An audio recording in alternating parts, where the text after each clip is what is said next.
Europe 1, 7h55, Thomas Soto.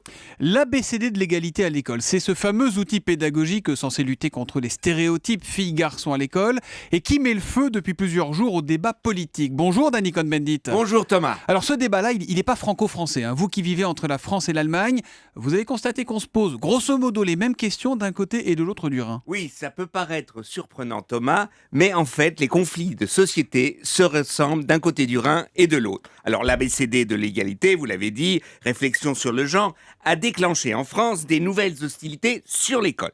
En Allemagne, un débat quasiment identique fait rage. L'enseignement en Allemagne, il faut le savoir, outre-Rhin donc, est au centre d'une tempête, mais était régionalisé. Donc, tempête force 6 dans le Wurtemberg, région de Stuttgart. Pourquoi le gouvernement régional veut introduire une instruction sur la famille, expliquant les réalités diversifiées dans le monde d'aujourd'hui?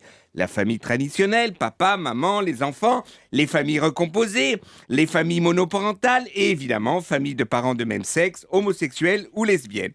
En fait, la société qui proteste, en France comme en Allemagne, revendique une équation très simple. D'abord la règle, puis l'exception. La gauche revendique les lumières, l'Aufklärung, c'est d'ailleurs très drôle qu'il n'y ait pas une véritable traduction là-dessus. Comment vous dites le L'Aufklärung. L'Aufklärung. Ah, voilà. Dans le monde moderne, donc, exige qu'on reconnaisse le monde moderne. La droite revendique la tradition et l'histoire de l'humanité. La règle pour la droite correspond à la nature humaine. L'exception, c'est une déviance minoritaire que l'on doit ou on peut tolérer, mais non pas accepter. L'école doit apprendre aux enfants à compter, à lire, à écrire, basta, et laisser les familles et les religions le soin d'éduquer les enfants. Bon, alors on voit que le débat est aussi vif là-bas que chez nous, mais Dany, la question de fond en fait, c'est est-ce que c'est vraiment le job de l'école de se mêler de ces sujets-là, de s'attarder là-dessus? Ouais, mais alors si on prend la règle et l'exception, bon, l'école par exemple enseigne l'histoire. Alors, vous avez l'occupation, la collaboration, l'indifférence, c'est la règle, et l'exception, c'est la résistance. Donc, c'est pas si simple, vous pouvez faire un peu de morale.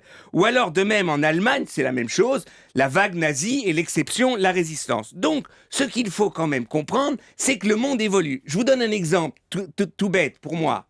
Dans les années 60, une femme mariée, Julie par exemple, eh bien, si elle voulait ouvrir un compte en banque, elle devait avoir l'autorisation écrite de son mari. Alors, la règle ou la tradition ou l'exception? Eh bien, je crois que l'école doit discuter les évolutions de la société. Sinon, nos pauvres enfants, ils n'y comprennent rien parce que souvent, les parents ne sont pas capables de le faire. Dany, pourquoi on n'arrive pas à avoir des débats apaisés sur ce sujet, ce genre de sujet? Mais parce que ça vient de l'intime et je crois que beaucoup de parents ont peur en fait qu'il n'ait plus la main mise sur leurs enfants. Il y a derrière cette idée, les enfants doivent devenir autonomes et les parents veulent posséder, beaucoup de parents veulent posséder leurs enfants. L'humeur de Dany tous les matins à 8h-5 sur Europe 1, on vous retrouve lundi?